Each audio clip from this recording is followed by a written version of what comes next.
recording again. We should. This stuff definitely goes in our getter setter kind of code that we're gonna use.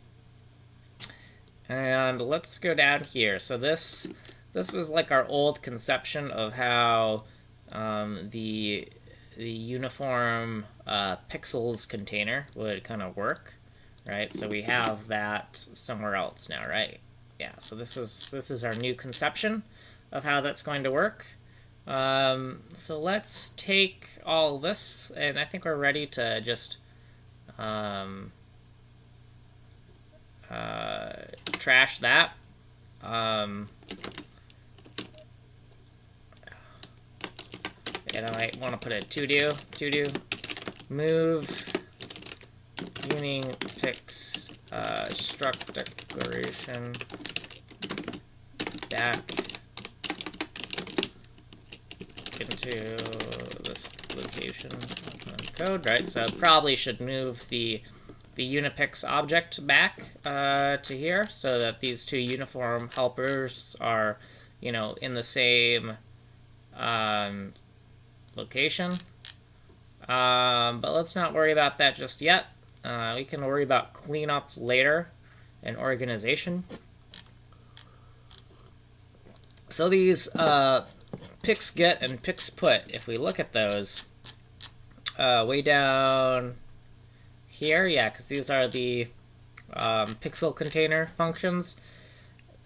These are basically written to get a uniform value. So these getters and putters would really be for the sampler component of what we're trying to do. So what I'm gonna do is I'm gonna like namespace these out to be like I'm not sure if I want the namespace to be in front or behind, but they're gonna be private, and it's gonna be private, and it's going to be it's gonna be the sampler part. So I like to go general to specific. So this is still the pixel get function, but it's the specific functionality for the sampler. So in this case, when I have a more specific, if it's a case where I'm not planning on using the name very often, like you notice I use this very terse 3-letter variable pattern all over the place. But if it's something where I'm not doing it very often, where it's kind of if it's an uncommon variable name or an uncommon function name, I might give it like more detail. So we might say sampler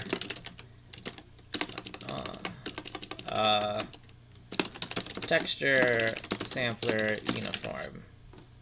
So I might say something like this, texture sampler uniform, just give it more information.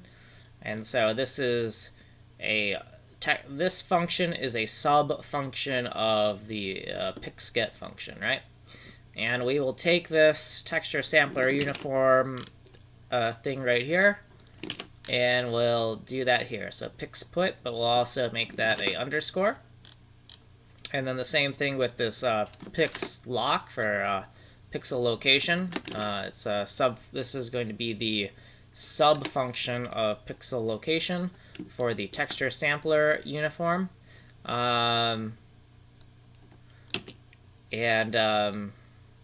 can make a note here. Caches the location of the uniform variable within the GLSL source code, right? Because that's what we're basically doing. Okay, so now that we've renamed these, and the code here inside of these, it has the general idea down, but it needs to be restructured because it's completely incorrect now. But But what we're gonna do is we'll just keep this sectioning here. But we'll have the function and then pixget, right? So we're gonna keep the same analogous structure to the uni U32 containers,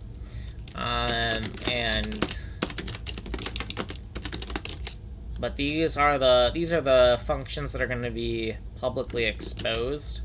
So this is the top level. So pixget and pixput. And we know that one of the things we want to do is for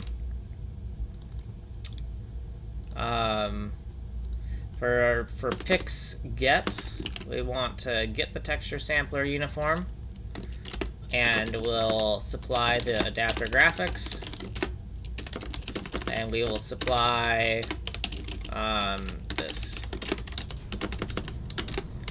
And I don't see any. It's not over optimized. So really, the uniforms for the texture sampler, once they're set, they're never going to change.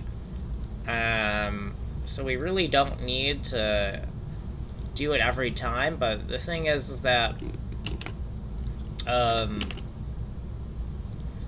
to put guards around calling this code, that would kind of wreck the high-level flow of these functions. So I'm not gonna, even though we only need to put these values once, I'm not going to put any guards around this code. What I could do is, within this function, we could add some checking to be like, okay, well, if the texture sampler uniform, if that value has already been set, we could just fetch it and then check it and just make sure that it hasn't changed for some like you know, extra debugging ability. So let's see, we have that adapter graphics. Okay, so with that, we could probably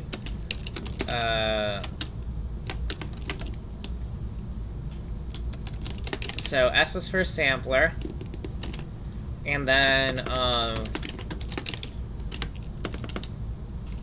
P is for pixel data. Let's say pixel data. Sure, why not? Or we could say pixel array, because that's kind of what we have, right? And I believe I called it pixel array as well, and I can reference my code on the other screen. Yes, it was called pixel array. So let's have PA for pixel array. And we're just kind of outlining what's going on here. So PA, pix, right, and that's pixel array. And this, that's below. And this one is S for sampler. Or we could do TS for texture sampler. And we call it, we don't really call it TextSam though, right?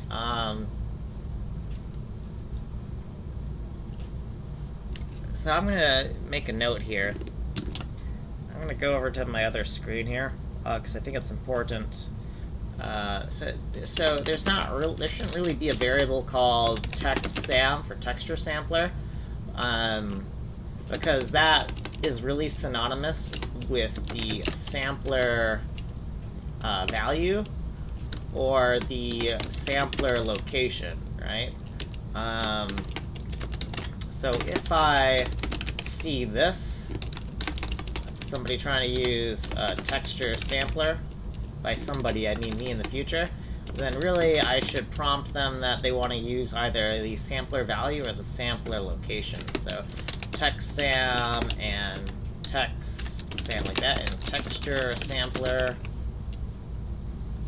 TextSam kanji, TextSam how.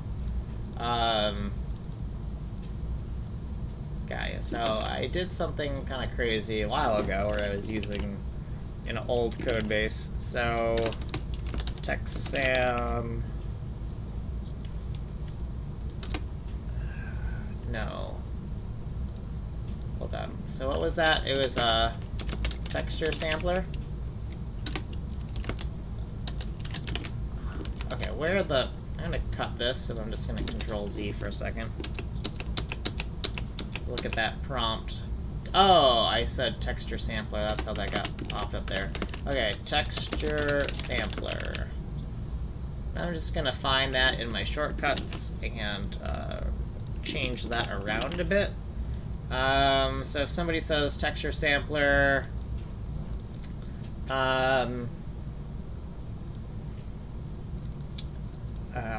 you know what? If somebody says that, we'll just say texture sampler or texture sampler. We're going to... We could keep that kind of phrasing. Texture sampler kanji, texture sampler how, or var name. And then what we'll do is we're gonna just move. Yeah, we're just gonna move this up. Right now it's in the middle of our shortcuts, but let's move it way up here, since it's kind of relevant again. And if somebody does this var name, textsam var name, or textsam var name, or also, you know, I'm gonna allow if they just say var as well. So var, or var, and so this is the texture sampler variable. We're going to make sure that they use the sampler value or the sampler location, right? So texture sampler variable names, pick sampler val or sampler location. Okay, sampler value, sampler location. And that's sampler value, sampler location. And the next thing we want to do is, I don't think we added the code for if somebody says this, right? We want to make sure that improper... We never want to use these, don't use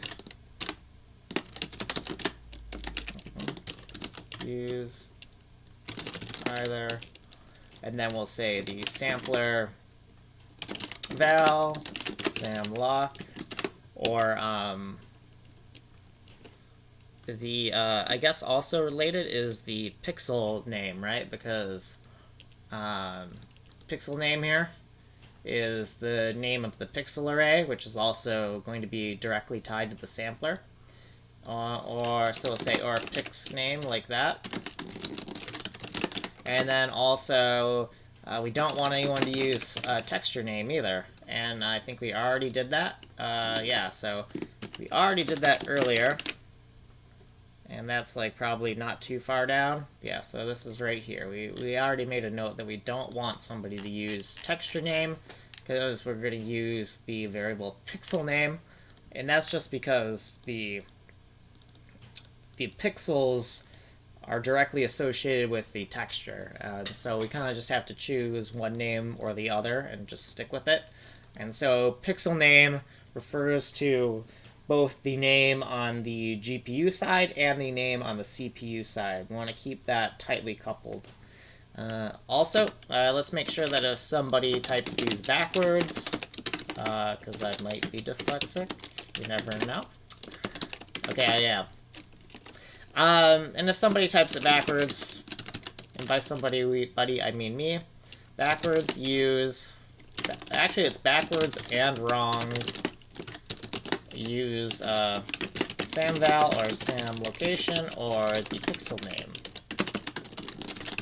Right, and obviously, by doing all this tedious documentation of these variable names and giving them like very specific meanings, I am digging myself into a hole, right? I am possibly creating this like technical debt, right? Which technical debt is unavoidable, right? You gotta stick to some type of structure, and once you lay down certain foundational aspects, you're kind of like just stuck with doing it that way. But you got it, just because that is scary, but you gotta commit, because if you don't commit because you're afraid of technical debt, the other thing will happen called spaghetti code, right? You try to make everything too flexible. So finding that balance between rigidity and flexibility, it's not easy. It is an art form. So I'm not going to tell you how to do that, but this is just how I cope with that. Okay. So let's go back to this side where we were kind of figuring that out. And I kind of stopped here because I realized TS for texture sampler, right? We'll say TS is for texture sampler. TS is actually for texture sampler, and that's SAM value and right. So just make a note that when somebody says texture sampler, it's these things that we're talking about. We're not actually talking about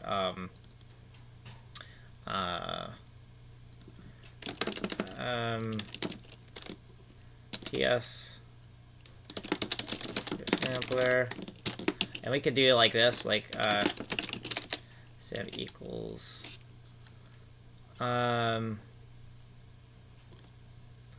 we could do that like text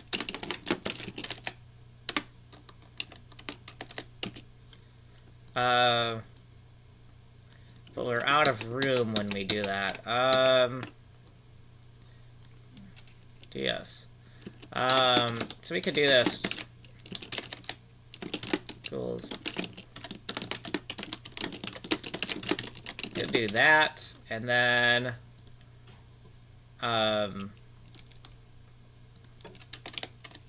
line that up a little bit. Alright, so, you know, if you do encounter the texture sampler word in the code, you know, make sure, just have a little note that the concept of this word, this token, the meaning behind it is these two things. So it's not ever going to be a variable, but you can still use it conceptually in the comments to mean both of these. Okay, so texture sampler, so we'll change this to like T and S to create that section. And so now I can tell where the section ends and begins because they match. And then PA for pixel array, we can get rid of that. We can just, so we got the put. So let's take all that stuff that we wrote, and we'll take all of this, and we'll kind of like box it around.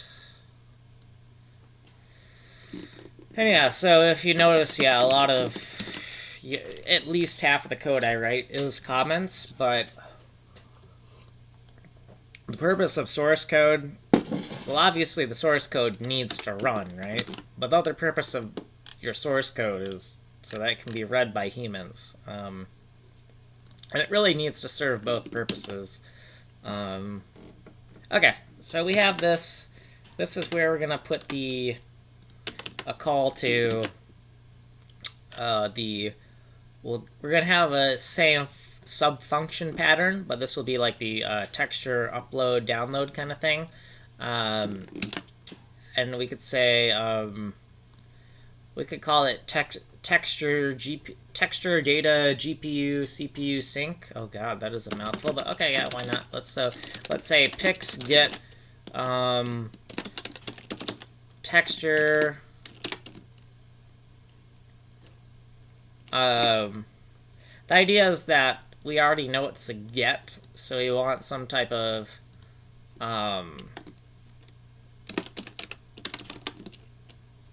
Actually, we could just call it texture data, or we could call it texture pixels. Actually, I kind of like